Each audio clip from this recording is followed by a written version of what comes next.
Baik, Bapak Ibu sekalian, waktu sudah menunjukkan pukul 9. Kita akan mulai acara BIMTEK kita pada pagi hari ini. Bismillahirrahmanirrahim. Assalamualaikum warahmatullahi wabarakatuh. Waalaikumsalam warahmatullahi wabarakatuh. Ya, kita akan cek suara dulu. Kami mohon Bapak Ibu untuk memberikan kode jempol apabila suara saya terdengar. Baik, alhamdulillah. Insya Allah terdengar oleh semuanya ya. Selamat datang Bapak Ibu sekalian, para peserta bimbingan teknis padi pada hari ini Selasa 30 Juni 2020. Senang sekali kita berjumpa kembali pada BIMTEK secara virtual yang dilaksanakan oleh Taman Sains dan Teknologi Padi, BB Padi. Sebagai informasi, ini adalah BIMTEK yang kelima dengan topik hidup sehat dengan konsumsi beras berpigmen. Narasumber utama kita adalah Dr. Dodi Handoko. Beliau adalah peneliti muda fisiologi hasil dari BB Padi. Saya Yuni Widyastuti akan bertugas sebagai moderator kita pada hari ini. Gelap juga, nyalain. Ya, baik Bapak Ibu sekalian, acara pertama adalah sambutan pembukaan yang akan disampaikan oleh Bapak Kepala Balai Besar Penelitian Tanaman Padi. Kepada Bapak Dr. Priyatna Sasmita, kami persilahkan. Baik, moderator Bu Yuni, terima kasih. Yang kami hormati Bapak Ibu narasumber dan juga para peneliti yang sama-sama bergabung, kemudian Bapak Ibu peserta BIMTEK, terutama para penyuluh pertanian dari Dinas Pertanian, kemudian ada praktisi usaha tani padi. Saya juga lihat ada rekan-rekan dari LIPI, dari BPTP, ada yang dari Sumut, Jambi, Banten, dan BPTP lainnya. Kemudian ada juga dari universitas yang sempat registrasi, ada dari UGM, ada dari IPB, kemudian dari UNRAM juga, jauh, dari Trunojoyo dan universitas lain. Kemudian Bapak, Ibu petani penangkar, kemudian lengkapnya para peserta BIKON hidup sehat dengan pangan fungsional berbasis beras, termasuk peserta yang mengikuti YouTube streaming live dimanapun berada. Assalamualaikum warahmatullahi wabarakatuh. Selamat pagi dan salam sejahtera untuk kita semua. Pertama-tama mari kita bersyukur bahwasanya di tengah-tengah kesibukan aktivitas kita, terutama di tengah-tengah pandemi COVID-19 yang belum juga tuntas di hadapan kita ini, kita terus bersemangat dalam upaya mempertahankan ketahanan pangan, baik dari aspek kuantitas, baik target kebutuhan pangan kita tingkat nasional, maupun dari aspek kualitas. Jadi alhamdulillah pada pagi hari ini tadi Bu Yuni moderator sudah menyampaikan bahwa kita semua akan menyelenggarakan BIMTEK secara online dengan mengangkat topik menarik tentunya, yaitu dengan judul hidup sehat dengan pangan fungsional berbasis beras. Saya sampaikan apresiasi ini dan terima kasih atas partisipasi Bapak Ibu semua peserta, sehingga peserta ini bisa bergabung langsung juga dimanapun kawan-kawan berada, bisa melalui mengikuti lewat YouTube streaming. Bapak dan Ibu yang saya hormati, nah sebagai pengantar mungkin saya sampaikan bahwa BIMTEK ini tadi sudah disebutkan merupakan pelaksanaan tugas daripada Badan Litbang Pertanian melalui BB Padi sebagai pusat unggulan IPTEK Padi yang tugasnya melakukan penelitian dan perakitan teknologi yang tentu di akhirnya adalah melakukan diseminasi atau sosialisasi pada kita semua untuk para stakeholder. Nah, mengingatkan kembali terkait dengan topik kita ini, bahwa tuntutan kita ke depan itu bukan hanya untuk memenuhi 267 jiwa, bukan hanya dari aspek kuantitas beras yang kita targetkan 30-40 juta ton beras per tahun, tetapi juga ke depan kita ini harus melihat dari aspek kualitas atau mutu, termasuk aspek fungsional yang memberikan manfaat tambahan tentunya. Terkait dengan topik ini nanti narasumber akan menyampaikan lebih gamblang lagi apa itu pangan fungsional. Jadi peserta BIMTEK yang saya hormati, tadi sudah disebutkan bahwa beras ini sudah tidak asing lagi bagi kita karena merupakan sumber pangan utama di negeri kita ini. Mulai saat ini ke depan tentu kita harus sudah merubah mindset bahwa beras ini bukan hanya dijadikan sumber kalori atau karbohidrat, namun demikian harus dijadikan sumber pangan yang bermanfaat bagi kesehatan. Di antaranya adalah sumber pangan fungsional. Nah, sehingga kita sangat penting dan perlu untuk melakukan upaya-upaya peningkatan nilai gizi atau nilai fungsional daripada padi atau beras. Seperti yang kita ketahui, kita memiliki padi atau beras yang banyak mengandung vitamin, misalkan vitamin B untuk beras merah. Kemudian juga ada yang mengandung kandungan indeks glikemik rendah untuk para penderita diabetes meletus. Ada juga yang mengandung banyak senyawa-senyawa fenol seperti Nutri-Zink yang sekarang ini sedang banyak dikembangkan oleh petani, kemudian banyak mengandung Fe dan lain-lain nilai fungsionalnya. Nah, jadi upaya pangan fungsional saat ini mungkin kita sudah juga melakukannya. Nanti mungkin narasumber akan membahasnya.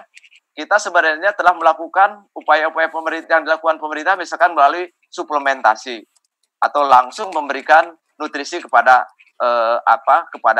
kepada penderita atau kepada orang yang membutuhkannya. Misalkan suplementasi untuk bayi, untuk penderita penyakit tertentu dan lain sebagainya.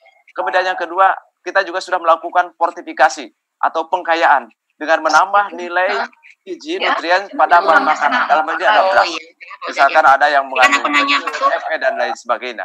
Nah, yang sangat menarik adalah melalui biofortifikasi. Nah, kenapa biofortifikasi ini sangat menarik? Karena biofortifikasi ini terkait dengan tugas daripada sektor pertanian. Jadi ke depan itu pengadaan pangan fungsional ini kita harapkan bisa dapatkan melalui biofortifikasi. Biofortifikasi juga adalah pengkayaan, artinya memberikan nilai nutrisi, nilai fungsional pada bahan pangan khususnya beras melalui proses rekayasa genetik atau melalui breeding, sehingga nilai gizi itu bisa berkelanjutan. Kenapa berkelanjutan? Karena kan yang namanya beras ditanam oleh petani, sekali ditanam, kemudian mempunyai nilai pangan fungsional yang banyak, petani akan terus menanam dan kita sudah terbiasa, sehingga ini akan sangat layak dan sangat mudah untuk kita manfaatkan dari sektor pertanian ini. Kita tahu bahwa sebenarnya bukan hanya kita dan bukan hanya pada beras, yang namanya upaya-upaya biofortifikasi, pengkayaan nilai gizi atau nutrisi pangan beras sudah melepas produk pangan fungsional hasil biofortifikasi. Jadi ada hasil biofortifikasi pada jagung, kemudian ada pada gandum, kentang, nanas, pisang, dan lain-lain tanaman pangan. Nah, kembali kita kepada hidup sehat dengan pangan fungsional berbasis beras. Kita harapkan melalui Pikon ini, melalui BIMTEK ini, paling tidak kita bisa mendapatkan informasi detail mengenai pangan fungsional beras atau berbasis beras, termasuk nilai tambahnya. Kita tahu bahwa kita sebenarnya sudah sangat banyak beras-beras fungsional yang kita bisa manfaatkan untuk kebutuhan berbagai kepentingan kesehatan, namun mungkin belum semuanya tahu atau belum kita familiar bagaimana membudidayakannya, bagaimana misalkan mengolahnya, bagaimana misalkan memberikan nilai tambah dan melakukan processingnya. Oleh karena itu kami ingin melalui BIMTEK ini paling tidak terkait dengan beras, kita bisa mengenal beras. Pertama adalah beras atau varietas apa sih yang kita punya ini. Tentu terkait dengan varietas tentu akan terkait juga dengan budidaya. Hanya saja mungkin dalam BIMTEK ini tidak akan membahas budidaya. Nanti mungkin budidaya sudah kita lakukan dan bahkan kalau perlu nanti didiskusikan lagi. Terkait budidaya adalah yang sangat penting adalah di mana itu nilai gizi fungsional itu bisa berekspresi. Artinya kan mungkin spesifik lokasi. Mungkin nanti itu dalam diskusi terkait dengan budidaya akan dibahas. Tapi yang terpenting kita harus tahu juga bahwa kita ini sudah punya banyak ini varietas beras yang fungsional. Misalkan untuk sawah irigasi, dulu kita sudah melepas beras merah, Aek Sibundong. Kemudian kita perbaiki lagi karena Aek Sibundong itu agak perak. Kita lepas misalkan Inpari 24 Gabusang, itu beras merah untuk padi sawah irigasi. Kemudian kita juga, karena agroekosistem kita itu banyak, bukan hanya padi sawah irigasi, kita juga merilis untuk padi gogo. Ada padi beras merah untuk ekosistem padi gogo yang disebut Inpago 7. Kemudian juga ada juga untuk padi rawa lebak pasang surut. Tentu dalam batasan adaptasi tertentu untuk rawa lebak pasang surut. Kita punya Inpara 7. Itu juga beras merah yang bisa ditanam untuk padi rawa. Kemudian BPPAD, Badan Litbang Pertanian, Kementerian Pertanian terus memperbaiki varietas-varietas yang sudah ada, baik dari aspek peningkatan produktivitasnya maupun nilai fungsionalnya. Misalkan terkait dengan padi merah. Kita belum lama ini melepas juga padi merah pulen, produktivitasnya tinggi, kemudian kualitasnya bagus dan pulen. Kemudian juga ada padi merah beraroma, ada pamera, ada arumba, dan terakhir juga ada padi hitam. Ini juga mungkin banyak juga kawan-kawan semuanya di berbagai lokasi punya juga padi-padi lokal yang sebenarnya mengandung bahan fungsional. Ada padi merah, ada padi hitam, ada juga mungkin ada padi ungu. Mari kita gali untuk sharing dalam BIMTEK ini, sehingga kita bisa mengoptimalkan pemanfaatan pangan fungsional berbasis beras ini. Kemudian yang kedua, kita inginkan dari BIMTEK ini tentu ingin kita mengetahui setelah tahu bahwa sumber berasnya itu ada pada paritas, kemudian paritasnya bisa dihasilkan, kemudian kita tahu ini kandungan fungsionalnya apa sih yang di beras itu, dan apa fungsinya. Apakah itu sebagai vitamin, apakah itu mengandung senyawa fenol, atau mikronutrien lainnya.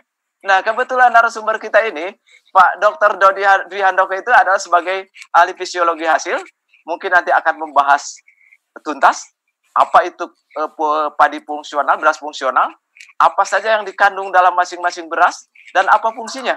Dan yang ketiga ya adalah bagaimana teknologi pasca panennya. Jadi ini sangat penting juga, karena kita khawatirkan juga bahannya misalkan mengandung bahan fungsional, tetapi teknologi pengolahan pasca panennya tidak tepat. Jangankan fungsionalnya didapat, malah hilang nanti. Jadi sangat penting sekali, pertama kita tahu paritasnya, berasnya, kemudian kedua, tahu bagaimana kandungan fungsional dan apa fungsinya. Kemudian yang ketiga, kita harapkan juga tahu bagaimana teknologi pengolahannya. Jadi kita tahu bahwa produk beras itu juga kan kita bukan hanya memanfaatkan beras kepala, tetapi juga ada produk sampingnya di situ, ada menir, ada bekatul, ada apa lagi, dedak, kemudian beras patah dan lain sebagainya sebagai produk tambahan atau bisa juga dijadikan sebagai produk olahan. Nah, kita tahu banyak sekali sekarang di pasaran itu sudah ada susu beras, sudah ada kue juga, sudah ada tepung-tepung beras yang mengandung kandungan gizi yang bisa dijadikan bahan pangan fungsional. Jadi ini menarik sekali ya. Jadi kita harapkan dalam BIMTEK ini mendapatkan informasi lebih jelas bagaimana itu pangan fungsional berbasis beras bisa dimanfaatkan untuk kesehatan kita semua, apalagi di tengah-tengah pandemik kita ini yang belum tuntas ini, tentu daya tahan tubuh yang didorong dengan imunitas multivitamin, ini sangat dibutuhkan. Kita tahu ternyata pada beras juga banyak itu mengandung vitamin B, ada, kemudian senyawa fenol sebagai antioksidannya ada, dan lain sebagainya. Kita harapkan juga dengan adanya pengetahuan tentang bagaimana pangan fungsional berbasis beras ini juga bisa memberikan daya saing dan nilai tambah. Artinya bisa meningkatkan nilai usaha tani pada kita semuanya, khususnya para petani, dan bisa berimplikasi terhadap peningkatan pendapatan dan kesejahteraan petani. Saya kira mungkin itu sebagai pengantar Bapak Ibu semuanya. Kita harapkan diskusi nanti bisa bisa berlangsung dengan efektif dan efisien. Nanti narasumber juga bisa memberikan informasi yang lebih gamblang, karena ini topik yang menarik. Karena saya informasi dari penyelenggara Bu Yuni, berdasarkan topik yang ingin kita bahas ke depan, ini kita melakukan survei sebelumnya. Topik yang mendapat perhatian ini adalah pangan fungsional. Dan alhamdulillah ini pagi hari ini kita bisa digelar BIMTEK pangan fungsional berbasis beras. Mudah-mudahan bisa memberikan banyak masukan, kemudian sharing. Jadi tidak hanya komunikasi satu arah, tetapi karena saya tahu ini rekan-rekan dari seluruh Indonesia ini ada mengikuti, saya lihat dari YouTube sedang mengikuti bersama. Mari kita sharing bersama bagaimana kita mengoptimalkan pangan fungsional beras yang sudah tidak asing lagi bagi kita, yang tidak bisa lepas lagi dengan kehidupan kita, sehingga tidak sulit kita untuk menyiapkan nilai-nilai nutrisi atau gizi untuk kesehatan kita semuanya. Untuk itu, masukan, saran, kemudian pertanyaan, kami senang sekali. Barangkali nanti waktunya terbatas, silahkan ditulis nanti Bu Yuni, nanti kita bahas sebagai masuk. sebagai bahan tindak lanjut dari pikon yang sangat menarik ini. Mungkin dari saya dicukupkan sekian, Bu Yuni dan kawan-kawan semuanya. Untuk itu mari kita mulai pikon ini dengan ucapan basmalah. Bismillahirrahmanirrahim. Saya juga buka secara resmi pikon ini. Selamat mengikuti BIMTEK dan semoga sukses. Demikian, terima kasih. Wabillahi taufiq wal hidayah. Wassalamualaikum warahmatullahi wabarakatuh. Waalaikumsalam warahmatullahi wabarakatuh. Terima kasih sekali Bapak Dr. Priyatna Sasmita selaku Kepala Balai Besar Penelitian Tanaman Padi. Tadi Bapak menyampaikan secara singkat ya apa yang akan kita informasikan ke teman-teman pada pagi hari ini. Jadi menarik sekali Pak, akan ada pembahasan soal beras pigmen, kemudian teknologi pasca panennya seperti apa. Ya Allah sih, waktu sampai pukul 11 nanti akan memberikan banyak informasi untuk Bapak Ibu sekalian. Selanjutnya, langsung pada inti acara, kita akan mendengarkan pemaparan dari narasumber Bapak Dr. Dodi Dwi Handoko. Namun sebelumnya saya ingatkan Bapak Ibu yang baru saja masuk ke room chat, mohon segera mematikan mikrofonnya supaya tidak terjadi masuknya suara selain dari narasumber. Kemudian informasi tadi sudah disampaikan juga oleh Bapak KBB bahwa selain Zoom meeting ini ada live streaming baik via YouTube maupun via Instagram. Nanti akan kita fasilitasi pertanyaan baik yang di Zoom maupun melalui YouTube. Tanpa berbanyak kata lagi, kami Dr. Dodi Dwi Handoko waktu 45 menit untuk memberikan pemaparan tentang hidup sehat dengan konsumsi beras berpigmen. Kami persilahkan Pak Dodi. Baik, terima kasih. Assalamualaikum warahmatullahi wabarakatuh. Alhamdulillah kita masih diberikan kesehatan bisa berkumpul meskipun secara virtual. Kami ucapkan terima kasih kepada Pak KBB yang telah memberikan pengantar secara ringkas pangan fungsional berbasiskan beras, dan kepada para panitia khususnya moderator Bu Yuni. Bu Yuni adalah pemulia yang nanti bisa juga membantu apabila ada pertanyaan-pertanyaan tentang varietas.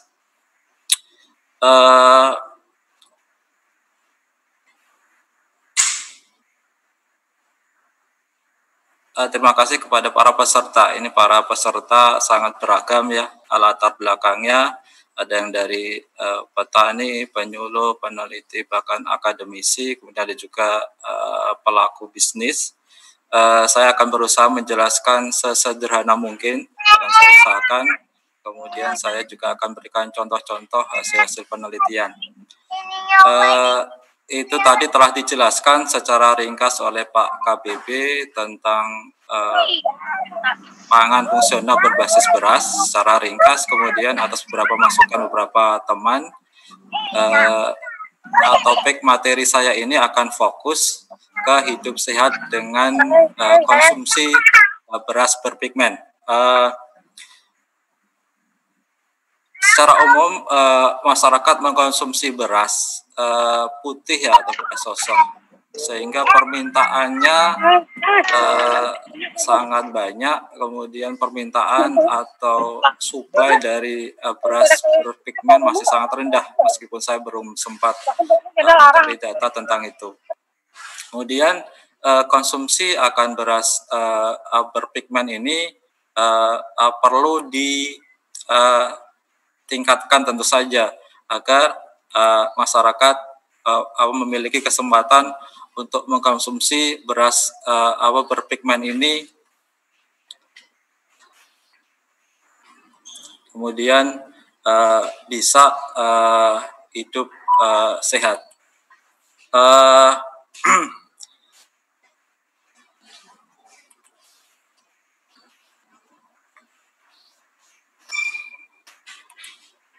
Ini topik yang kita bahas secara ringkas.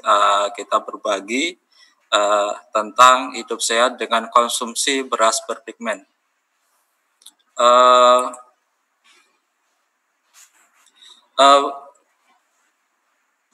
Beras adalah pangan pokok masyarakat, jadikan sebagai sumber energi Selain itu juga mengandung protein, lemak, vitamin, dan zat bioaktif seperti antioksidan yang akan kita bahas lebih lanjut.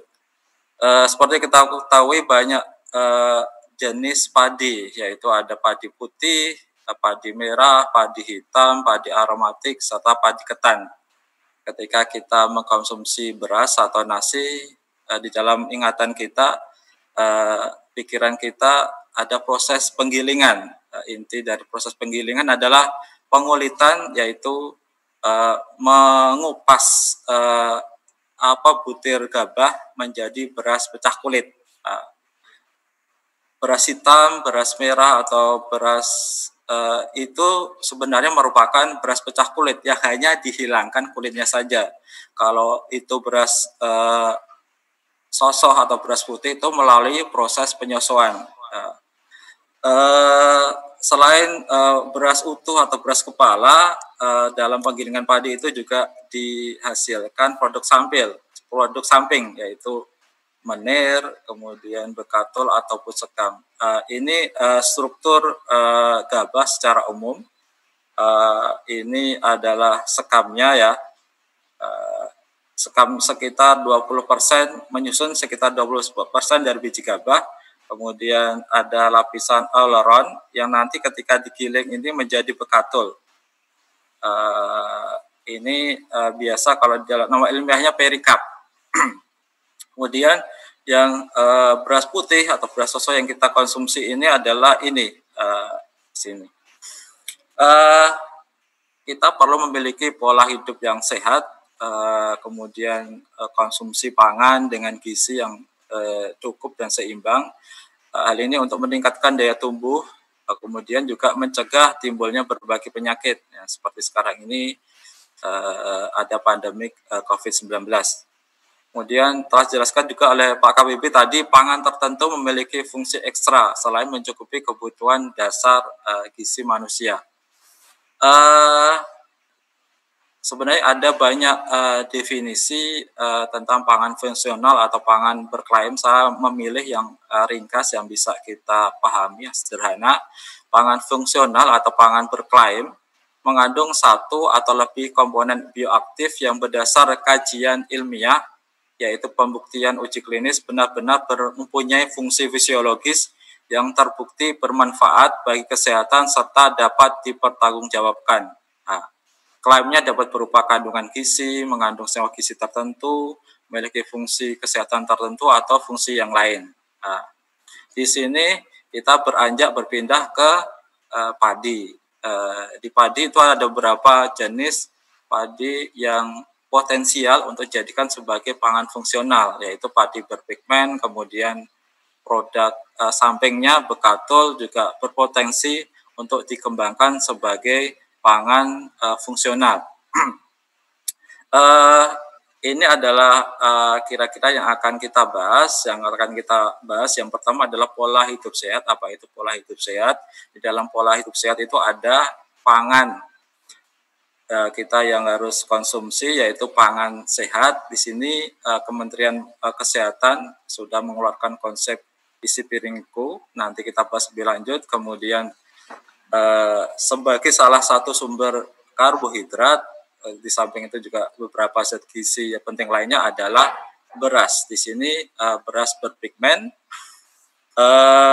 Selain kita konsumsi sebagai beras, kemudian nasi juga kita bisa mengolahnya menjadi susu beras fortifikasi, beras pecah kulit berkecambah, dan bekatul itu sendiri. Kemudian bekatul juga bisa diolah menjadi produk yang bernilai gizi dan nilai ekonomisnya lebih. Untuk pola hidup sehat, semestinya kita harus memiliki pola hidup sehat. Yang pertama yang sederhana sebenarnya adalah mengontrol berat badan supaya ideal.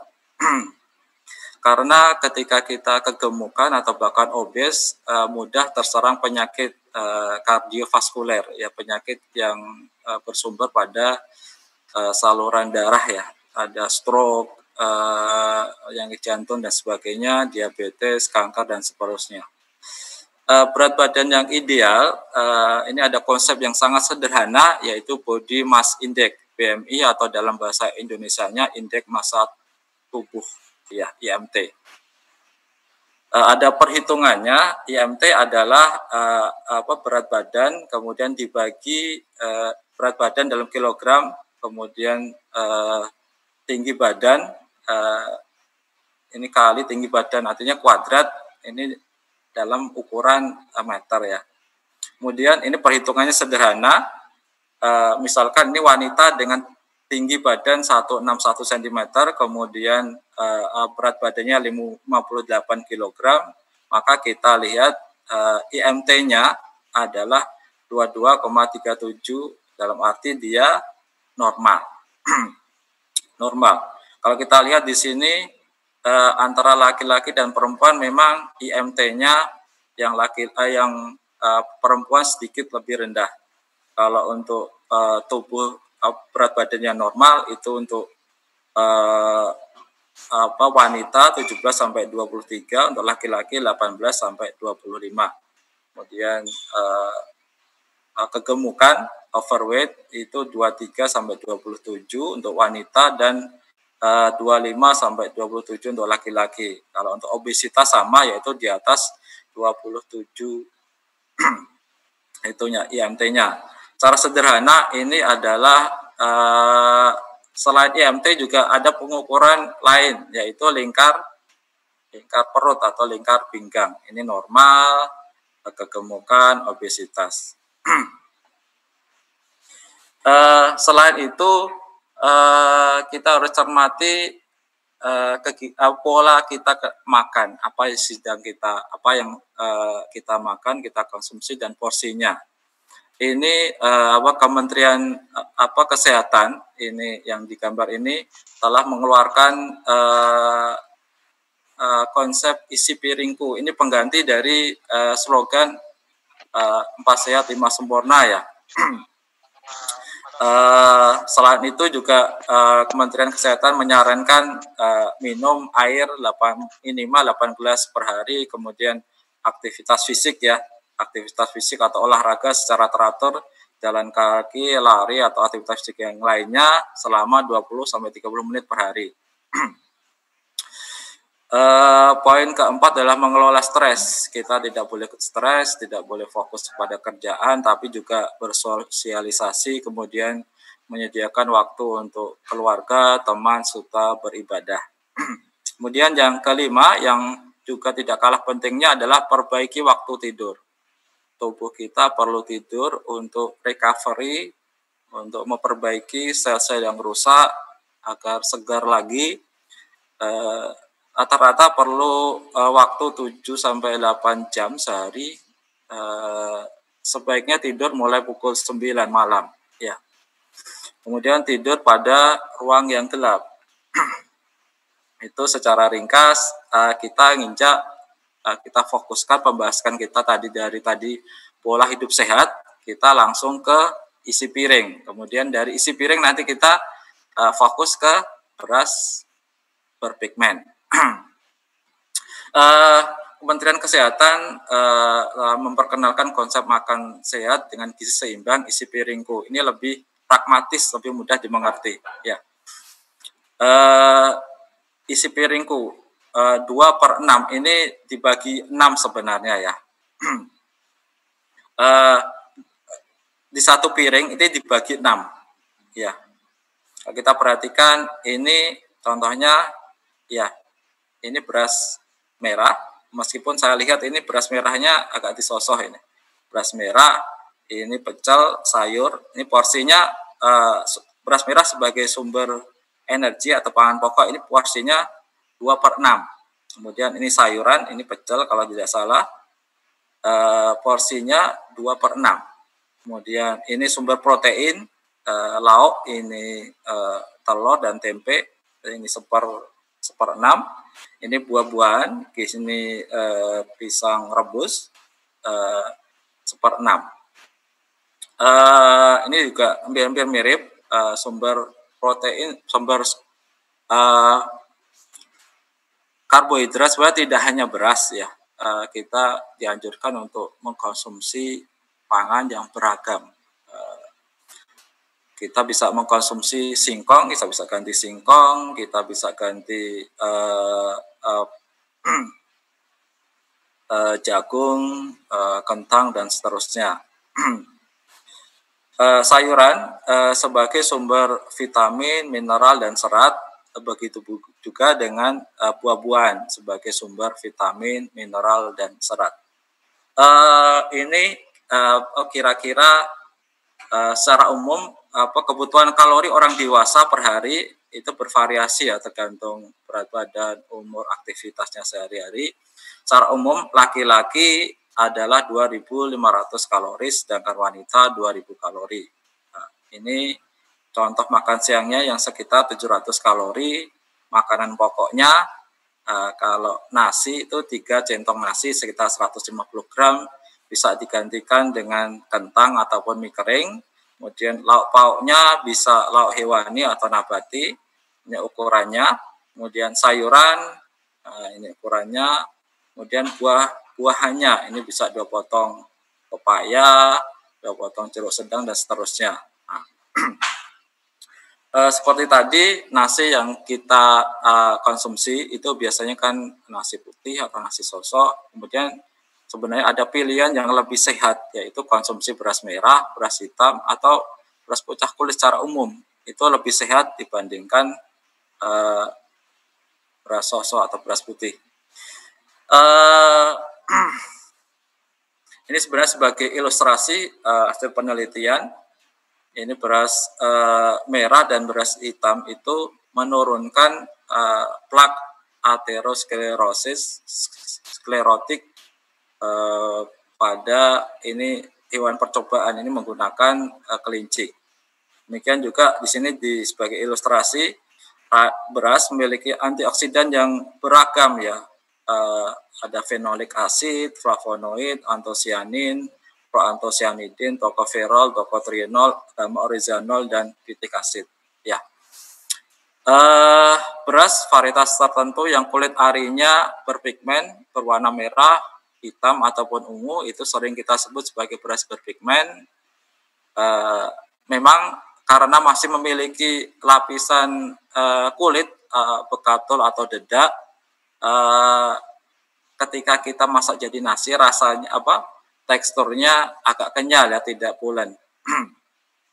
Itu kelemahannya. Tapi kelebihannya tadi kandungan gizinya, serat, vitamin, antioksidan itu lebih komplit.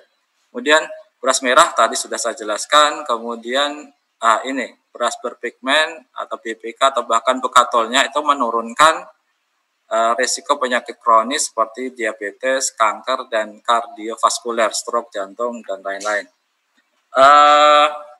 Varietas beras merah tadi sudah juga dijelaskan oleh Pak KBB. Ada AXI Bundong, ini beras sawah.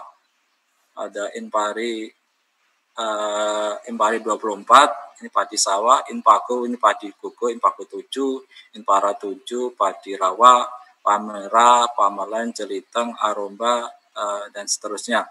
Kalau semuanya ini beras merah kecuali Jeliteng itu beras hitam.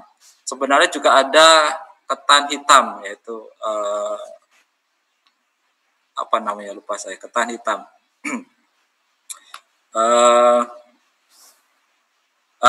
Ini literatur ilmiah beras merah sebagai pangan fungsional di Indonesia, ini dari jurnal Functional Food in Health and Disease. Ini disebutkan beras hitam memiliki potensi untuk menurunkan risiko hiperlipidemia, ini kolesterol, hiperglisemia, kelebihan gula, dan pencegahan kanker. Nah, ini contoh-contohnya ada Inpari 24, Gabusan, kemudian Pamelan, ada Pamera, dan Jeliteng. Ini kalau Bapak Ibu tertarik, ini di website BB Padi ada, deskripsi varietasnya ada, bisa dibaca secara tuntas. Teknologi pasca panen. Mengapa kita sebaiknya mengkonsumsi beras pecah kulit? Jangan disosok. Kalaupun terpaksa sekali, disosok sebagian. Karena apa? Karena senyawa antioksidan yang ini dilambangkan oleh total soluble phenolic compound itu terletak di perikat, terletak di lapisan bekatul atau dedak ya. Ini lebih sekitar 90% itu terletak di perikat, di lapisan bekatulnya ya. Makanya ini penelitian dari ini ada sekitar 10 varietas ya, 10 jenis padi. Makanya sebaiknya kita mengkonsumsi beras pecah kulit. Kemudian selain itu teknologi pengolahan tadi BPK teksturnya agak kenyal dan ini kelemahannya ya, teksturnya agak kenyal dan tidak menyerap kuah atau bumbu ya. Kalau orang-orang barat ya, Eropa dan Amerika Serikat, mereka tidak terlalu suka pada bumbu, malah mereka lebih suka makanan yang hambar atau plain.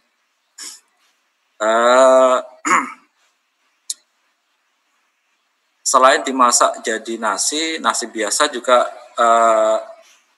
untuk mengurangi tadi teksturnya yang agak kenyal itu nasinya beras merah bisa dicampur dengan nasi beras putih ya. Untuk bagi yang tidak terbiasa untuk mengkonsumsi beras merah, untuk adaptasi mungkin ini bisa dicoba dicampur antara beras merah dengan beras putih atau beras merah disosok sebagian ya.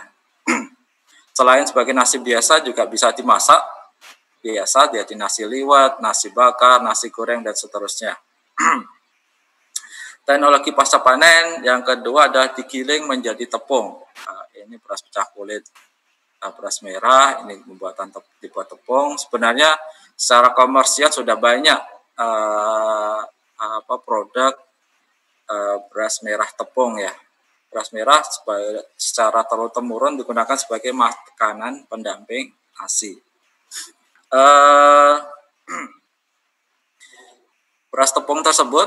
Tepung beras merah tersebut dapat digunakan sebagai bahan baku beragam produk pangan ya.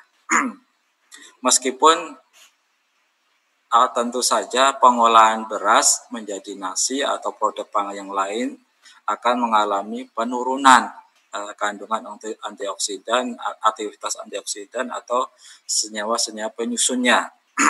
Kalau kita lihat ini proses pemasakan menjadi nasi, ini di beras pecah kulitnya, ini di beras sosoknya ya, sosok hampir sempurna ini. Kalau untuk yang di beras pecah kulitnya, yang mentah, kemudian ketika dimasak, turun drastis sebenarnya. Sekitar 40-50%. Tapi tidak masalah sebenarnya, karena di sini fungsi antioksidan, selain fungsi antioksidan juga ada fungsi-fungsi lain, yaitu serat dan beberapa vitamin mineral yang tidak hilang selama pemasakan. Ini contoh-contohnya, ini di aplikasi Cookpad itu bisa dieksplor kemungkinan penggunaan tepung beras merah. Ini banyak, ini untuk bolu, untuk bolu kukus, untuk bubur ayam dan seterusnya. Kami pernah mencoba untuk mengolah menjadi kue nagasari, apem, kemudian kue lapis. Itu penuh proses pemasakan itu menurunkan total phenolic content sekitar menjadi 40%. Selain itu susu beras berpigmen juga bisa dibuat menjadi susu beras fortifikasi. Ini hasil penelitian kami di BB Padi. menggunakan beras patah, beras menir, hasil samping sebenarnya. Kemudian kita tambahkan proteinnya kita perkaya dengan nabati, kemudian juga beberapa vitamin kita perkaya dengan sayuran, ekstrak sayuran. Kita mengembangkan ini sampai pembuatan mesin ya untuk skala UKM dengan kerjasama dengan Pusat Penelitian Teknologi Tepat Guna LIPI yang di Subang. Prosesnya seperti apa? Diproses dengan mesin tepat guna, pembuat ekstrak, dan mixing, pasteurisasi, serta peralatan tambahan lainnya. Ini meningkatkan nilai ekonomis beras patah dan menir sekaligus menyediakan alternatif minuman susu non sapi yang kaya nutrisi. Ini keunggulannya susu beras fortifikasi dibandingkan dengan susu hewani dan susu nabati sejenisnya. Kalau kita lihat nih susu sapi, total senyawa fenoliknya jauh lebih tinggi 132, kalau susu sapi hanya 24 dan seterusnya. Kemudian juga aktivitas antioksidannya dari beberapa literatur, yang susu beras fortifikasi UB padi 17,8, kemudian susu kambingnya 2,3.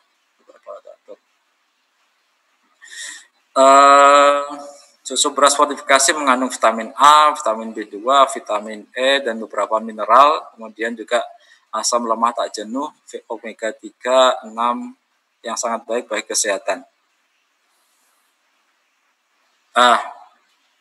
Kita beranjak ke beras pecah kulit berkecambah atau beras germinasi.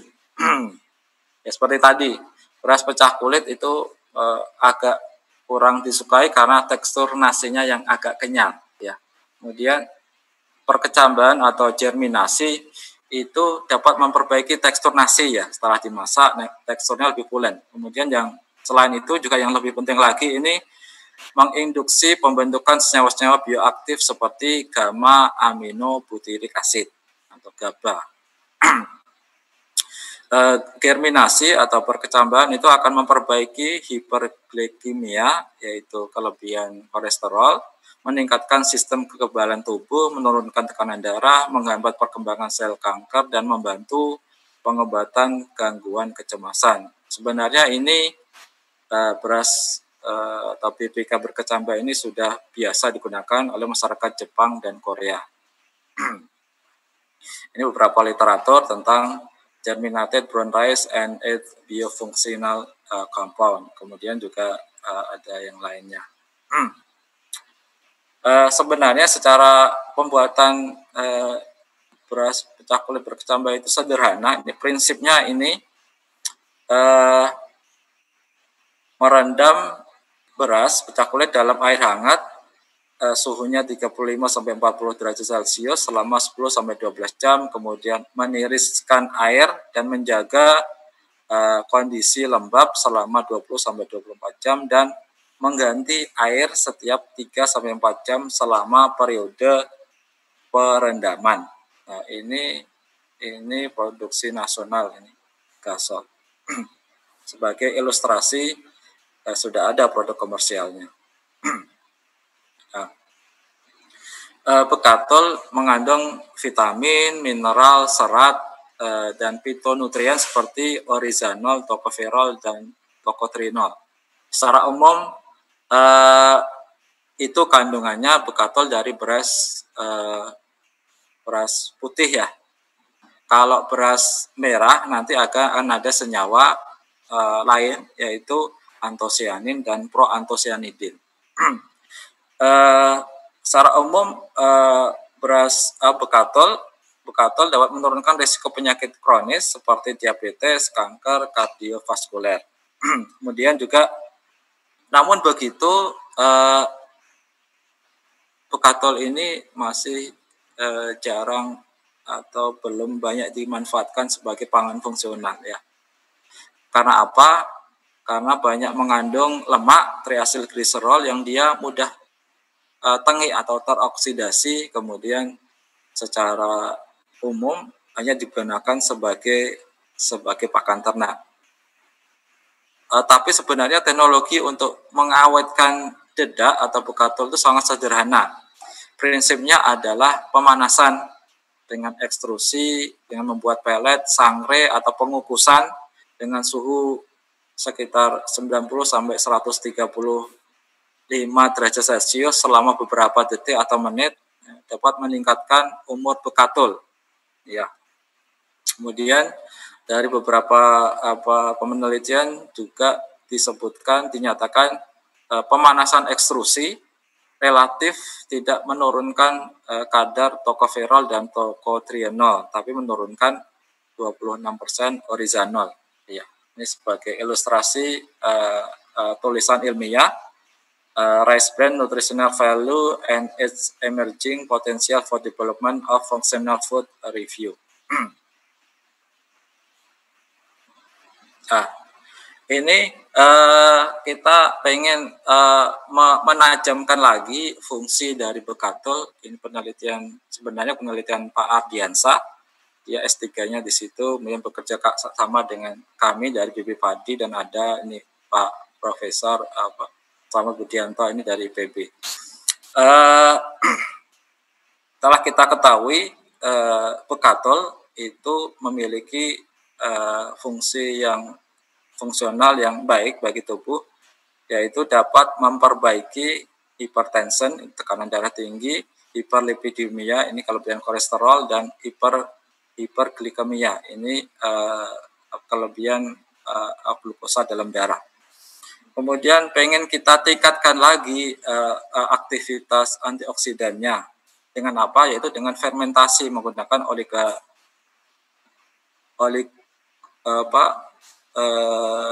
Oligosporus ya.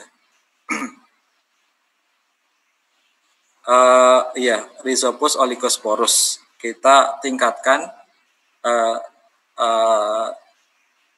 aktivitas antioksidannya melalui apa yang kita lihat dari total phenolic content dan aktivitas antioksidannya kita tingkatkan. Ini dijelaskan bahwa bekatul yang terfermentasi itu memiliki total phenolic content dan aktivitas antioksidan yang lebih tinggi dibandingkan dengan bekatul yang tidak terfermentasi. Itu pertama. Kemudian yang kedua, memang yang Inpari 24 ini kan contohnya ada Inpari 24. Inpari 24 tentu saja memiliki total phenolic content dan aktivitas antioksidan yang lebih tinggi dibandingkan dengan beras putih, atau kalau di sini kita gunakan Sintanor. Kemudian lebih lanjut lagi, ini kita penelitian aktivitas antioksidan dan total phenolic content itu paling tinggi diperoleh dari Inpari 30 dari bekatul Inpari 30 setelah inkubasi selama 72 jam. Ini produk olahan dari bekatul. Jadi minuman sederhana, jadi cookies, ini dari Cookpad, ini banyak bisa jadikan mochi, bolu, mochi bekatul dan seterusnya.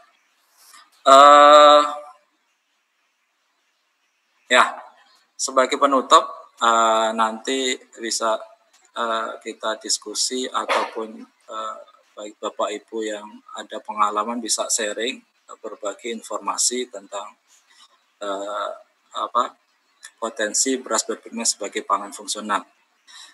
Untuk bisa hidup, kita harus menerapkan pola hidup sehat. Salah satunya adalah dengan konsumsi pangan yang sehat dan bergizi. Kemudian kita mengenal konsep isi piringku sebagai sumber protein, sumber karbohidrat dan antioksidan. Kita bisa memilih beras berpigmen. Kemudian beras berpigmen tersebut kita olah menjadi nasi, kemudian tepung beras, susu beras fortifikasi, kemudian beras pecah kulit berkecambah, Selain itu, bekatolnya juga kita bisa manfaatkan untuk pangan sehat dan menyehatkan.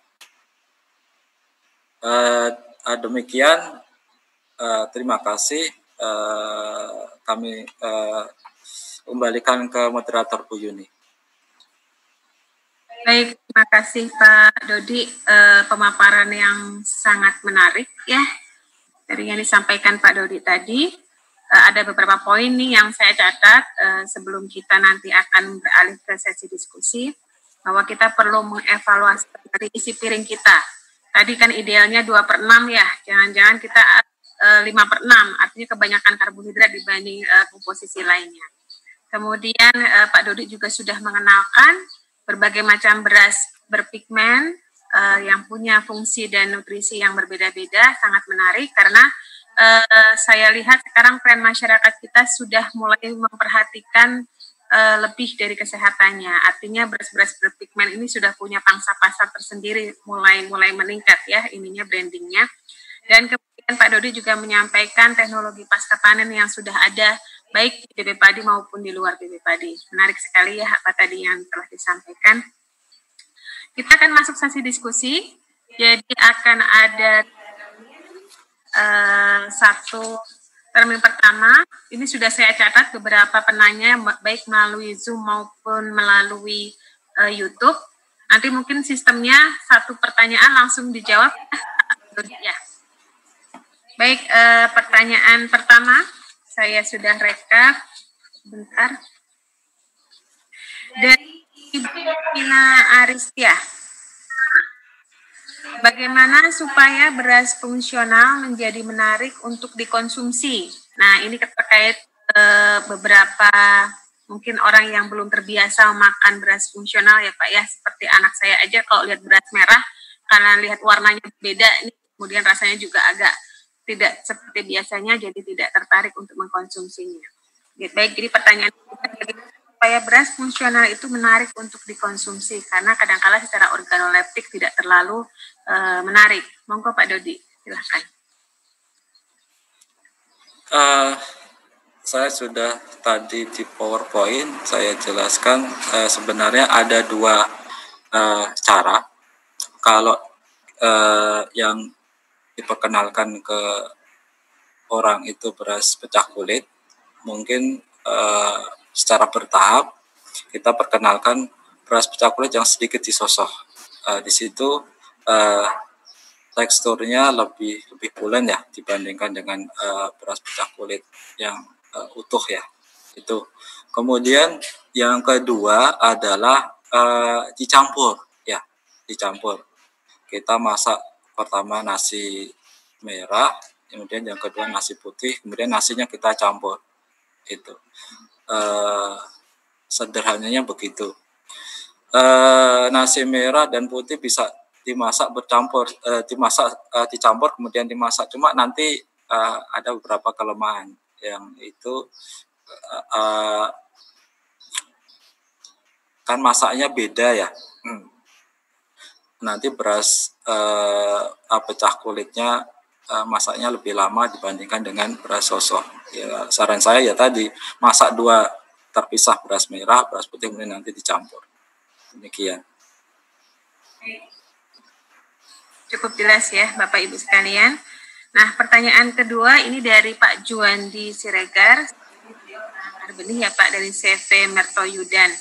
Ini bagaimana, tadi kan Pak Dodi sudah menjelaskan tentang berbagai macam beras, terutama yang varietas rakitan dari Baritbang Tanah. Beliau bertanya, bagaimana cara pemesanannya tuh, atau kalau enggak ke siapa? Monggo Pak Dodi, silahkan. Ini kalau pemesanannya sebenarnya malah Bu Yuni dan tim ini lebih lebih tahu. Kami persilakan Bu Yuni. Baik, sedikit saya sampaikan Pak Juandi Siregar ya tadi ya.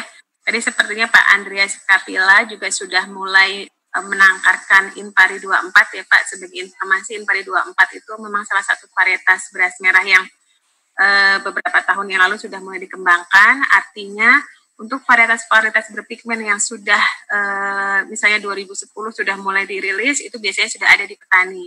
Sedangkan untuk yang baru misalnya pamera, pamelen, jeliteng dan sebagainya,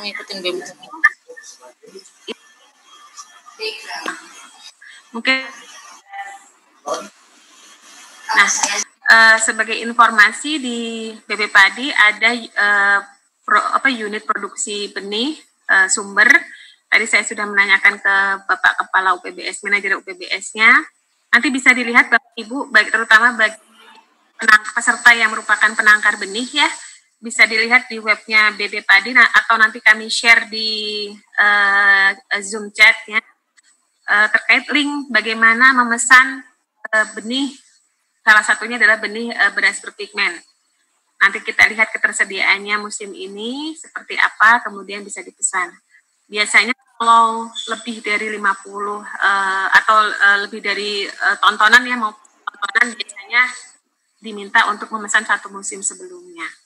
Ya, dan seperti itu Pak Juandi Siregar, nanti bisa dilanjutkan ya, kita diskusi untuk bagaimana memesannya.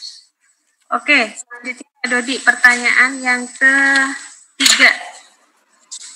Pertanyaan yang ketiga, bentar.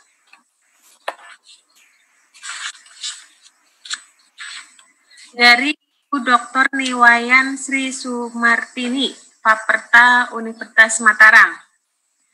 Apakah kandungan antosianin ppm per gram tetap tinggi jika produktivitasnya dapat ditingkatkan, misalnya menjadi 2 kali lipat? Ini mungkin maksudnya seperti ini Pak Dodi. Kalau seandainya kita secara budidaya itu berusaha untuk meningkatkan hasil dari suatu varietas, apakah akan berpengaruh terhadap kandungan antosianinnya? Monggo silahkan dijawab Pak Dodi.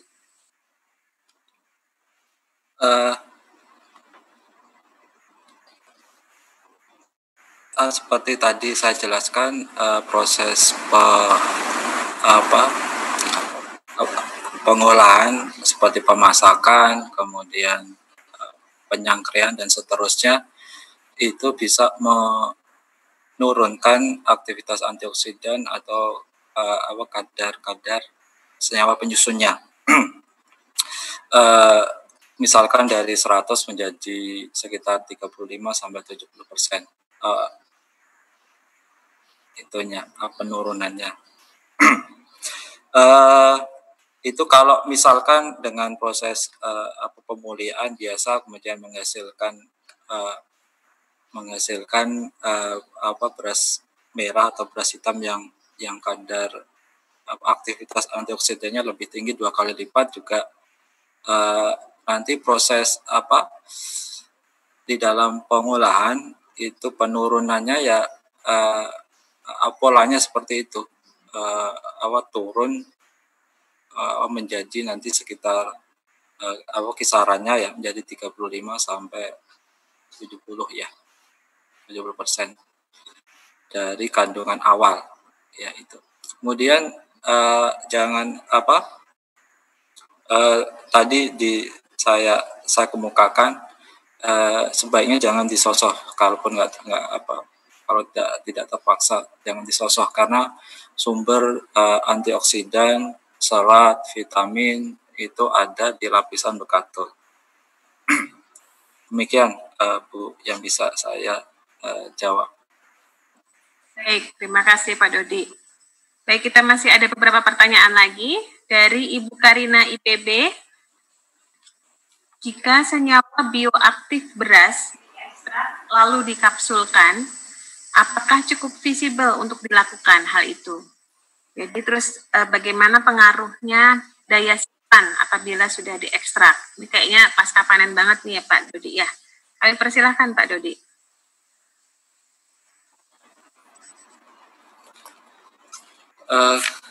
Kalau kita lihat tadi kadarnya bekatul itu sekitar 8-12% ya dari butir gabah. Kemudian kalau kemudian diekstrak atau dikapsulkan, apakah visible? Saya sebenarnya terus terang kurang tahu karena belum pernah melakukan penelitian tentang itu ya. Dalam istilah ilmu pangan itu bisa dinamakan nutrisetikal ya. Kemudian begitu. Sebenarnya sumber antioksidan itu tidak hanya di beras ya. Buah-buahan yang berwarna-warni ya, berwarna merah, orange ataupun hitam itu juga mengandung antioksidan yang tinggi, senyawa-senyawa penyusunnya yang baik begitu. Itu yang mungkin yang kira-kira bisa saya jawab saat ini.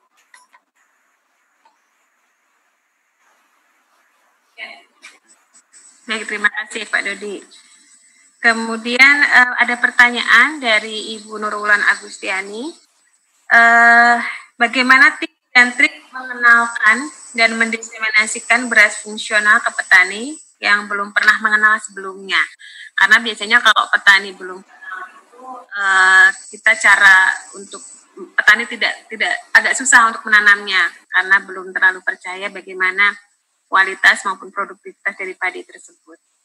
Mungkin nanti bisa dibantu apabila Pak PHP atau Pak Kabit ya ada ya. Tapi sebelumnya saya serahkan ke Pak Dodi dulu. Silahkan Pak Dodi. Yang pertama itu yang paling mudah harga ya. Nah, yang pertama harga. Kalau beras putih itu kan ada aturan harga eceran tertinggi. Nanti bisa dilihat sekitar sebenarnya sekitar 10.000 ya kalau ada itu beras. Saya nanti bisa saya lihat lagi 10.000 untuk beras medium, kemudian beras premium sekitar 12.000. Ada aturannya sebenarnya. Kemudian kalau beras merah ini termasuk dalam beras khusus, harganya bisa Bapak Ibu jual lebih tinggi daripada itu. Asalkan ada yang mau beli, Bapak Ibu bisa berjual itu, ya. Dan pangsa pasarnya masih terbuka jauh ya. Kalau beras putih itu kan sudah banyak orang yang menjual ya. Kalau beras merah, beras hitam itu hanya beberapa saja.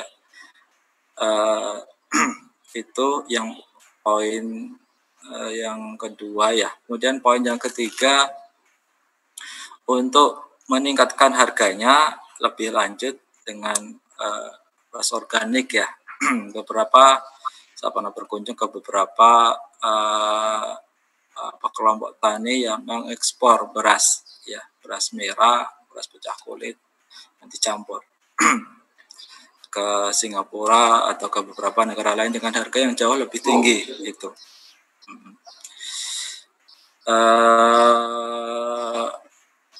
Itu kalau ke petani biasanya langsung masalah harga, meskipun nanti juga ada beberapa kelemahan dari beras pecah kulit. Seperti saya jelaskan tadi, teksturnya agak kenyal, tidak menyerap bumbu. Yang kedua adalah umur simpannya, hati-hati karena beras pecah kulit ini umur simpannya lebih pendek dibandingkan dengan beras putih, beras sosoh, karena masih mengandung lapisan bekatul yang kadar lemaknya tinggi. Untuk mensiasati ini biasanya beras pecah kulit, beras berpigmen itu dikemas vakum ya, agar untuk mengurangi atau mengurangi proses oksidasi lemak yang membuat beras pecah kulit tersebut tengik. Nah, gitu. Itu Bu Yuni. Kalau ada yang menambahkan silahkan. Baik. Kalau terkait diseminasi ya, di sini ada Pak Kabit KSPHP. Silahkan Bapak Dr. Suprihanto bila mau menambahkan soal diseminasi beras-beras yang masih baru saja kita launching. Atau Pak Kasih. Silahkan. Ada Pak Dr. Suprihanto? Baik, apabila belum menyambung, mungkin sedikit saya tambahkan. Oh, ada. Silakan Pak. Ya. Prihanto. Halo, terima kasih. Menarik tadi ada pertanyaan terkait ke diseminasi ya. Memang saat ini seiring dengan kesadaran masyarakat terkait akan fungsi sebagai terkait kesehatan tentunya, sehingga konsumen juga semakin banyak, insya Allah nanti mungkin itu akan lebih memudahkan juga ke depan untuk diseminasi. Memang kendala diseminasi itu kalau di tingkat petani, karena petani itu kan intinya adalah di pasar sebenarnya. Kalau di pasarnya sudah ada, itu akan lebih mudah untuk diseminasinya juga. Jadi intinya sebenarnya di pasar. Memang kami kesulitan kalau di BP Padi, mungkin yang bisa kami lakukan biasanya adalah bagaimana kita memberikan contoh langsung ke petani untuk melalui baik itu BIMTEK semacam ini, kemudian juga melalui Denplot, Denpam ya yang lebih luas, itu biasa kami lakukan. Memang yang lebih banyak diadopsi kalau dengan cara seperti itu nantinya adalah biasanya varietas. Varietas itu akan lebih mudah diadopsi. Ya, jadi ini Bu Wulan juga sudah biasalah sebenarnya karena kita sama-sama sering melakukan kegiatan itu. Paling yang lebih banyak diadopsi adalah terutama varietas. Kemudian cara budidaya itu juga biasanya diikuti.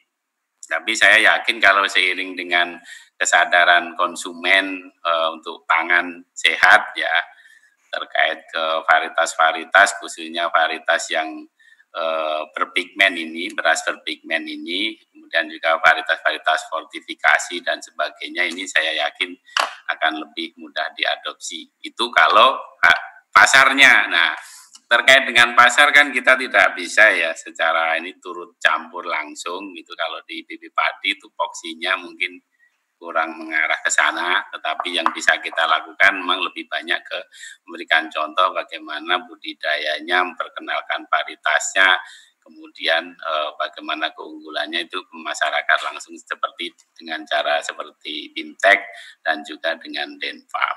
Mungkin itu yang biasa kita lakukan dan itu juga membawa dampak positif. Mungkin Pak Idrus barangkali akan menambahkan, kami persilakan. Silakan Pak Kasih PHP bila akan menambahkan informasi. Saya lihat ini banyak teman-teman dari BPTP, kemudian dari BPP juga. Ada Pak Idrus? Baik, apabila tidak ada, mungkin sedikit menambahkan poin yang Pak Kabit tadi sampaikan ya, bahwa tentang Demplot. Jadi kalau dilihat peserta kita ini ada dari penyuluh, kemudian ada dari Dinas Pertanian, kemudian ada dari BPTP yang merupakan ujung tombak nih diseminasi varietas-varietas yang dirakit oleh Litbang. Tadi saya diingatkan oleh manajer UPBS bahwa BP Padi punya skema benih bantuan. Jadi apabila Bapak Ibu di sini menginginkan melakukan Demplot di daerahnya masing-masing untuk mengenalkan jeliteng, kamera, pamelen, bisa ditujukan kepada Kepala Balai Besar, tujuannya untuk apa, di mana akan ditanam, kapan akan ditanam, dan insya Allah itu akan kita fasilitasi. Ya, demikian tambahan informasi dari saya. Terima kasih. Selanjutnya, pertanyaan dari Bapak Dodi Priadi Lipi. Peneliti nih beliau sepertinya ya. Pak Dodi, kalau dibandingkan dengan oat, mana yang lebih baik kandungan nutrisinya? Apakah oat atau pigmen? Silahkan Pak Dodi. Oat ya, oat memang terkenal, sudah dikenal lah memiliki kandungan yang baik bagi tubuh. Tapi mohon maaf saya belum pernah melakukan studi tentang itu, jadi tidak bisa memberikan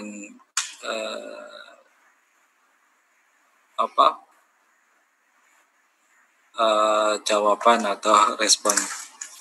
Ya, mohon maaf sekali, belum pernah melakukan studi tentang oat ataupun konsumsinya pun jarang. Yang sebagai yang potensial untuk dikembangkan di Indonesia ya beras berpigmen ini. Demikian Bu Yuni. Pak Dodi, mungkin nanti kalau sudah ada informasi bisa di-share ya Pak ya. Nanti kita simpan nomor alamat email ataupun nomor HP Pak Dodi untuk diskusi lebih lanjut. Selanjutnya pertanyaan dari Ibu Susi Lesmayati, BPTP Kalimantan Selatan.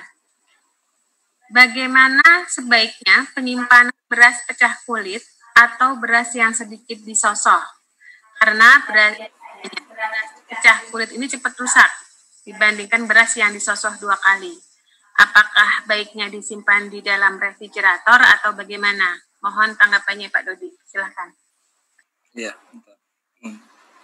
penyimpanan ya. Bu Susi, tadi secara ringkas sudah saya jelaskan memang ada beberapa kelemahan dari beras pecah kulit. Selain teksturnya yang agak kenyal, tidak menyerap bumbu dan seterusnya. Yang kedua adalah umur simpannya yang lebih pendek dibandingkan dengan beras putih. Itu karena masih diseliputi oleh lapisan bekatul. Salah satu cara untuk meningkatkan umur simpannya adalah dikemas dengan vakum atau semi vakum. Ya, sudah banyak mesin pengemas vakum yang dijual secara online juga ada. Itu yang pertama. Dan biasanya kalau kita temui di pasar-pasar modern, ya supermarket dan sebagainya, beras pecah kulit, beras merah, beras hitam itu dijual dalam kemasan vakum ya. Kemudian yang kedua, untuk juga mengurangi atau oksidasi, disarankan disimpan pada suhu yang lebih rendah sih.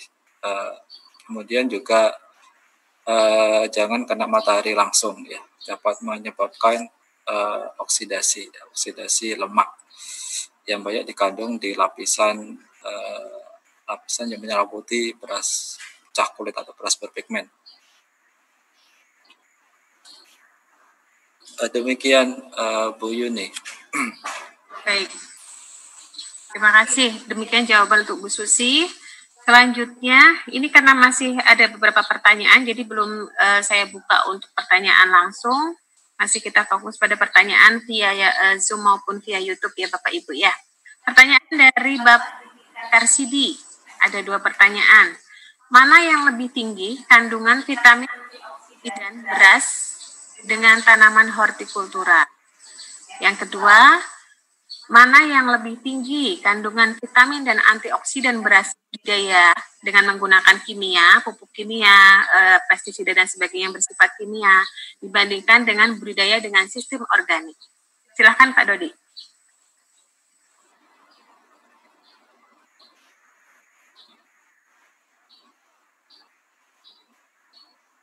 Itu yang pertama tadi apa Bu? Yang kedua kan perbedaan budidaya. Ya, perbedaan antioksidan beras dan vitaminnya pada beras maupun dengan tanaman hortikultura.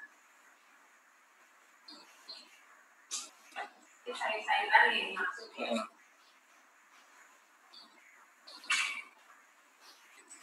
Sebenarnya kita tidak ingin membandingkan ya.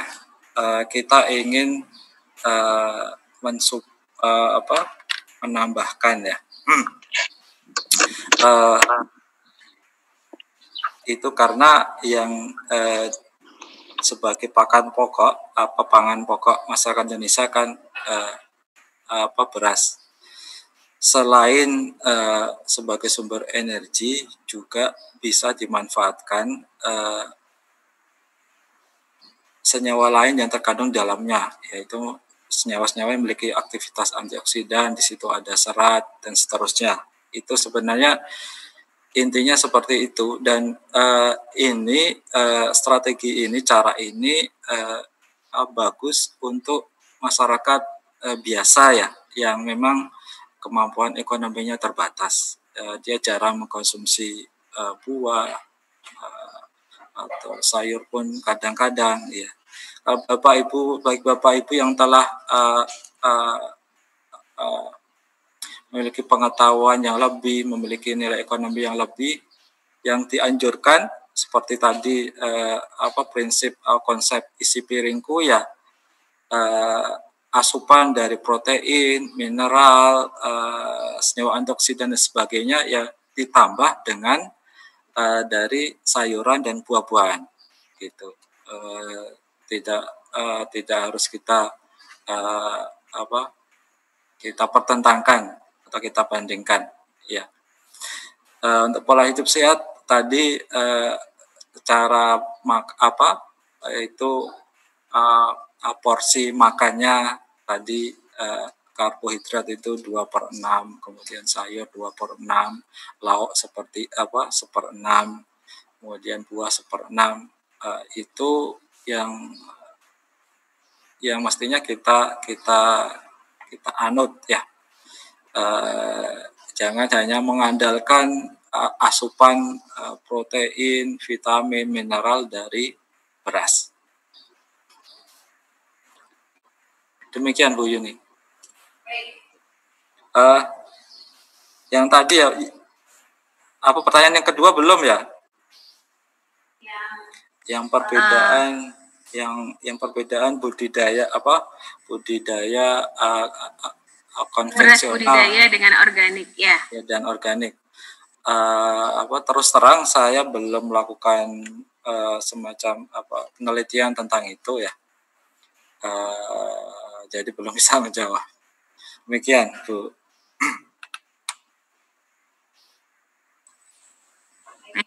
Terima kasih Pak. Mungkin nanti kita tampung dulu ya untuk perbedaan beras budidaya konvensional dengan budidaya dengan sistem organik. Yang jelas sekarang masyarakat kita sudah mulai beralih, sudah banyak yang berusaha memperhatikan kesehatan dan memang mau nggak mau pengaruh bahan kimia itu pasti ada, besar kecilnya yang itu yang wajib kita waspadai. Oke, selanjutnya adalah pertanyaan dari Ibu Umi Barokah. Bagaimana susu beras fortifikasi, Pak Dodi? Jadi bagaimana cara membuat susu beras fortifikasi? Kemudian sampai sejauh ini bagaimana respon dari konsumen terkait susu beras fortifikasi ini? Silahkan Pak Dodi. Iya.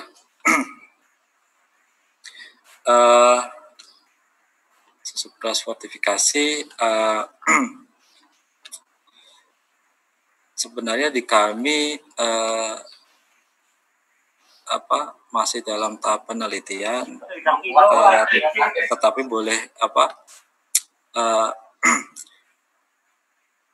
sudah ada beberapa paten sederhana yang dihasilkan. Kita sudah bisa produksi susu beras fortifikasi dengan skala rumah tangga. Sebenarnya itu dipatenkan, dan kalau mau belajar bisa menghubungi kami lah ya, untuk tahu cara. Tapi prinsipnya sederhana,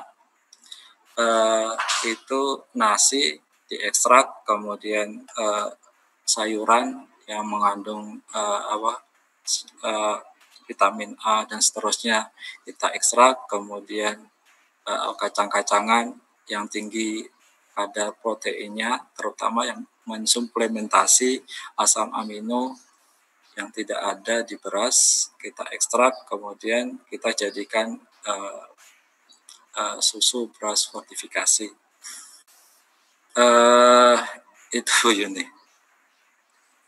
Baik, sedikit menambahkan Pak, karena waktu itu pernah pada acara PUI ya disajikan ini susu beras fortifikasi ini terkait respon konsumen. Jadi alhamdulillah terhadap hasil penelitian teman-teman dari fisiologi hasil ini, konsumen sangat merespon baik karena rasanya enak, tidak terlalu mahal dan tidak terlalu jauh berbeda dengan produk-produk susu beras lainnya yang dari luar negeri. Jadi rasanya masuk ke konsumen Dan seperti yang Pak Dodi sampaikan tadi, ini sebenarnya mulai tahap pengembangan untuk UMKM, karena kita juga telah bekerja sama dengan LIPI Teknologi Tepat Guna di Subang untuk mengkreasikan peralatan yang dibutuhkan untuk pembuatan susu beras ini. Jadi kita tunggu nanti Bu Zahara dan tim yang mungkin akan mengeksekusi ini setelah selesai sekolah S3-nya nanti. Baik, terima kasih. Masih ada Zoom, Pak Dodi. Ini dari Pak Andreas dari UDC Ayu Blitar. Berapa kadar air yang paling bagus saat mengangkat gabah dari jemur untuk memperoleh umur simpan yang optimal? Jika nanti akan kita tujukan ini sebagai gabah pecah kulit maupun yang akan digunakan sebagai tepung beras. Kadar air yang optimal nih untuk kalau kita tujuan kita menyimpan untuk beras gabah beras pecah kulit ataupun bahan tepung beras. Silahkan Pak Dodi. Terima kasih. Seperti di literatur kabar gabah yang awet apabila disimpan itu kadar airnya di bawah 14%. Itu. Demikian juga dalam penyimpanan dalam penjemuran itu perlu diperhatikan juga beberapa hal seperti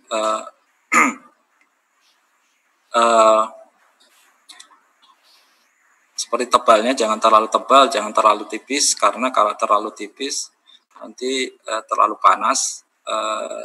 Kemudian juga kita pantau suhu, kalau antara jam 12 jam 1 kalau terlalu panas kita tutup agar gabah kita tidak retak di dalamnya ya.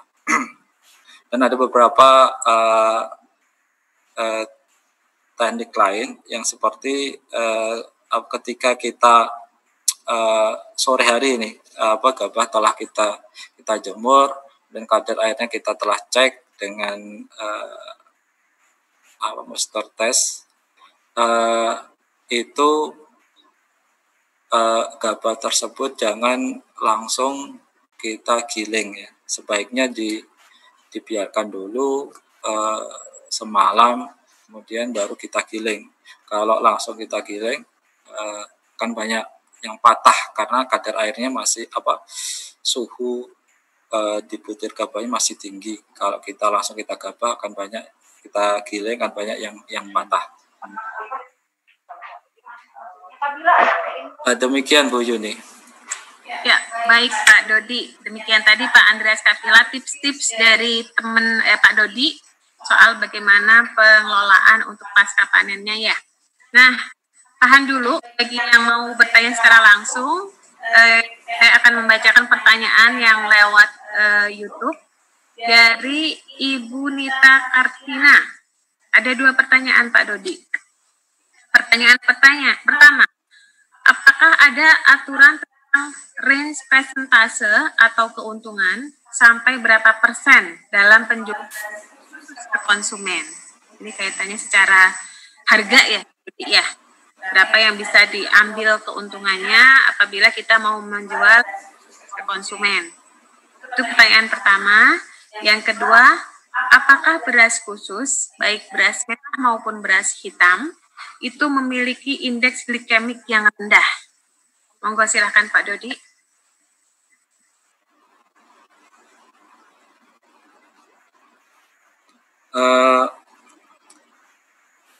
Yang pertama, yang tadi, apakah ada aturan kisaran keuntungan yang bisa diperoleh oleh petani atau pedagang? Saya belum menemukan aturan seperti itu. Yang masih ada atau berlaku adalah aturan tentang harga eceran tertinggi beras ya, beras medium, premium untuk beras putih ya. Kalau beras merah, beras hitam, beras kesehatan dan seterusnya itu tidak diatur. Artinya boleh menjual dengan harga yang lebih tinggi asalkan ada pembelinya yang sanggup membayar kemudian mengkonsumsinya. Kemudian apakah beras khusus memiliki IG beras merah atau hitam memiliki IG rendah? Secara umum IG-nya sedikit lebih rendah dibandingkan dengan beras sosoknya ya. Kemudian selain itu juga seperti saya bilang tadi memiliki serat, beberapa mineral, vitamin, kemudian aktivitas antioksidan yang lebih bagus, lebih baik dibandingkan dengan beras sosok. Demikian Bu Yuni. Dodi, mungkin sedikit mengingatkan beberapa yang lalu kita juga pernah ada BIMTEK terkait potensi pengembangan premium. Di situ kita bahas juga soal beras berwarna ini. Jadi memang ada beberapa aturan, tapi lebih ke beras premium.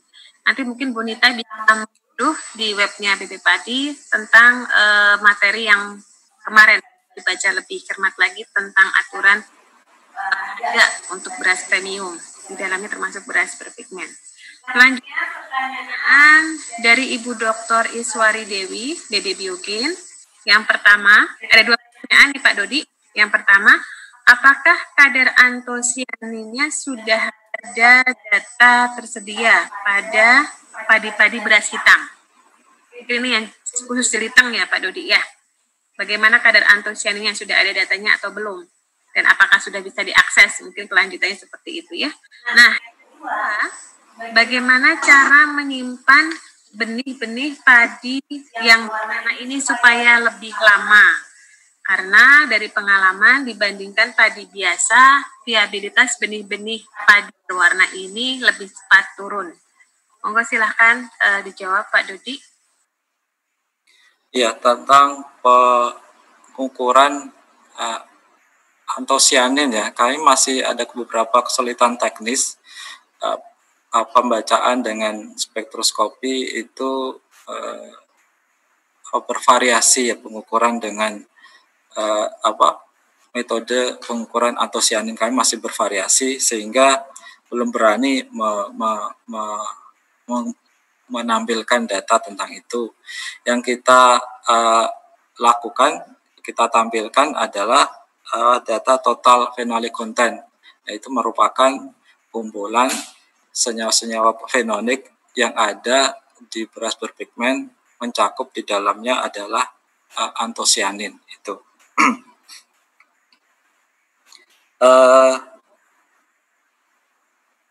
Cara menyimpan benih padi lebih lama. Secara umum semakin rendah kadar airnya, itu benih padi atau gabah akan lebih lama umur simpannya ya. Kalau benih di bawah 13% usahakan. Kemudian biasa disimpan pada ruangan yang sirkulasi udaranya bagus, kemudian disimpan tidak langsung di lantai tapi ada paletnya, ada alasnya, kemudian tidak dekat dengan dinding dan sebagainya. Itu tidak banyak berbeda sebenarnya dibandingkan dengan penyimpanan gabah pada umumnya. Yaitu kadar airnya kalau bisa direndahkan lebih rendah lagi. Demikian Bu Yuni. Baik, jadi intinya kalau kita mengikuti prosedur penyimpanan benih sesuai dengan yang disarankan tadi terkait kadar air, kemudian gudangnya seperti apa, pakai palet dan sebagainya, itu sebenarnya bisa sampai kadar simpan benih baik beras yang berwarna maupun beras yang putih biasa ya Pak Dodi ya. Baik, saya nangkapnya demikian. Pertanyaan terakhir via YouTube dari Pak Zaan Suryanegara. Bagaimana cara pengawetan dedak padi? Tadi di akhir slide Bapak kan ada bicara soal bekatul ya, supaya di dalam karung selama perjalanan. Monggo Pak Dodi silahkan dijawab. Iya, itulah kelemahan dari bekatul ini mudah tengik ya.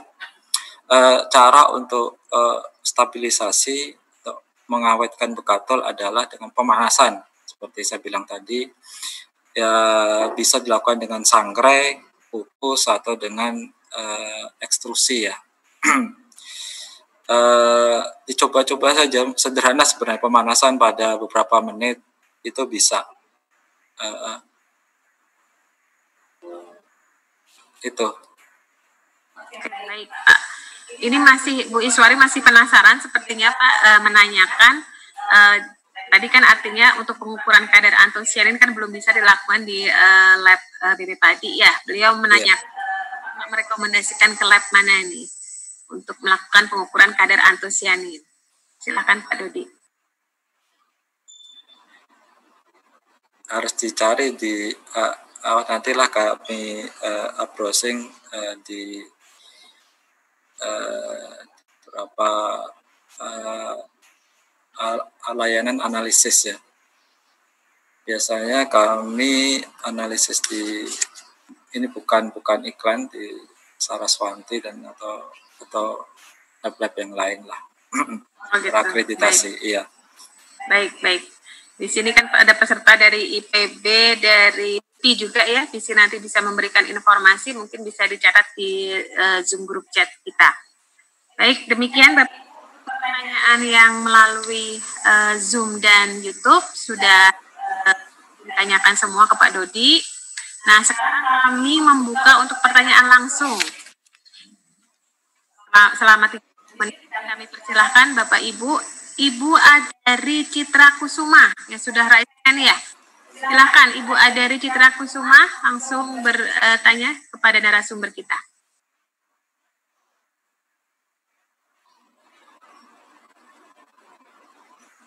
Silakan Bu Adari. Nah.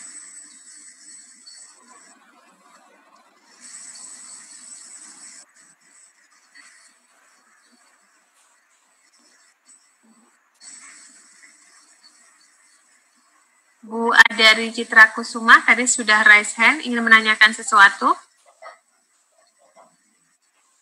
Oh, sepertinya tidak jadi ya. Bapak Ibu sekalian, kami persilahkan apabila ada yang mau berdiskusi langsung dengan Pak Dodi. Kita masih sekitar 28 menit. Silakan baik dari teman-teman BPTP, teman-teman LIPI, atau dari penangkap benih, produsen beras, dan sebagainya, kami persilahkan memberikan pertanyaan.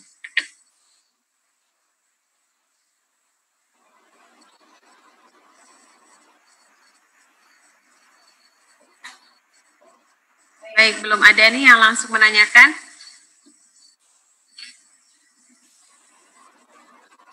Ya, kalau kayak gitu moderator ya bertanya ya. Begini Pak Dodi. Tadi Bapak jelaskan tentang BPK ya, germinated rice ya. Nah, itu kan apakah itu bisa kita lakukan sendiri karena saya yang tertarik tentang BPK ini karena ternyata sangat bagus untuk kesehatan. Apakah kita bisa melakukannya sendiri dengan metodenya seperti apa, kemudian menggunakan bahan apa? Bila Pak Dodi ada informasi mohon dijelaskan. Terima kasih Pak Dodi. Saya tadi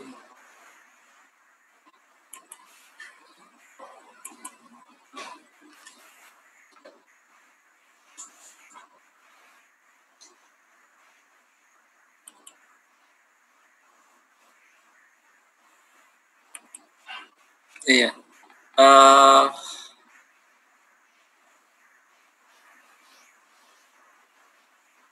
Ini sebenarnya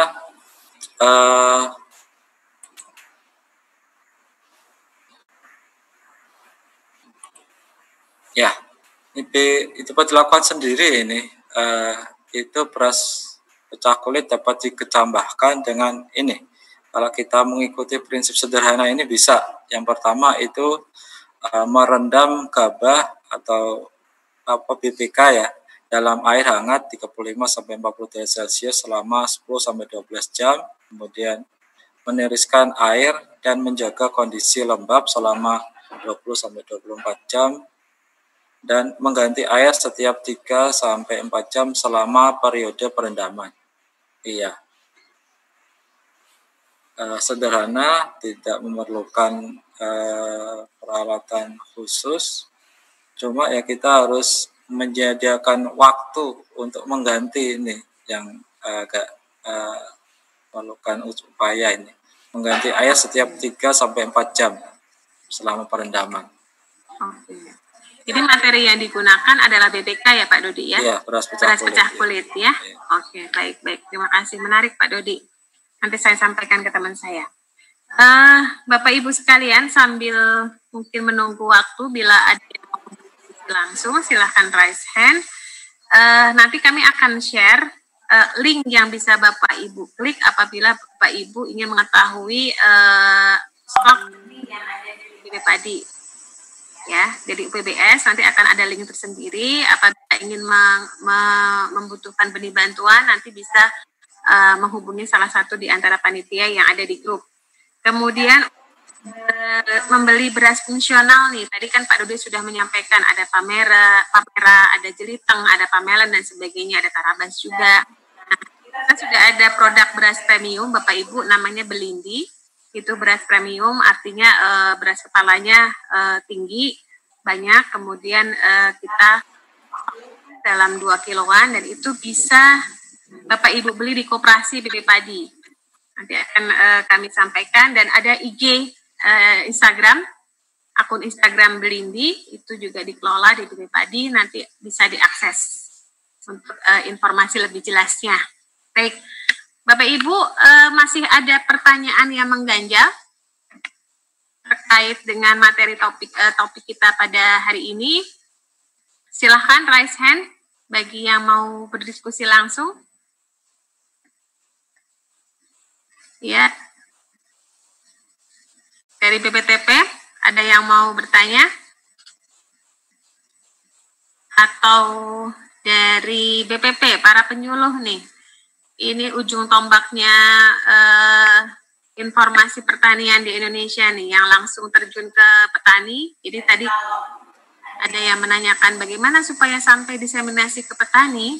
Informasi ini memang Bapak Ibu dari penyuluh itu sangat-sangat menjadi andalan kami untuk memberikan informasi ke petani. Baik. Ada pengumuman dari panitia? Tadi sudah disampaikan ya, untuk daftar hadir silahkan diisi. Nanti kami akan otomatis mengirimkan sertifikat dan link materi yang akan disampaikan. Sebentar.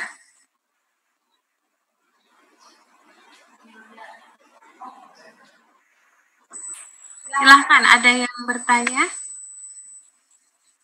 Oh, Bumil dari Zanti dari BPP Jambi. Silahkan Ibu. Oke, Assalamualaikum warahmatullahi wabarakatuh. Terima kasih Bu Yuni. Storing ya. Halo, Assalamualaikum warahmatullahi wabarakatuh. Waalaikumsalam. Mau tanya nih Pak Dodi, kan kita punya padi yang varietas baru yang zinc itu ya. Iya. Zinc, ya. Itu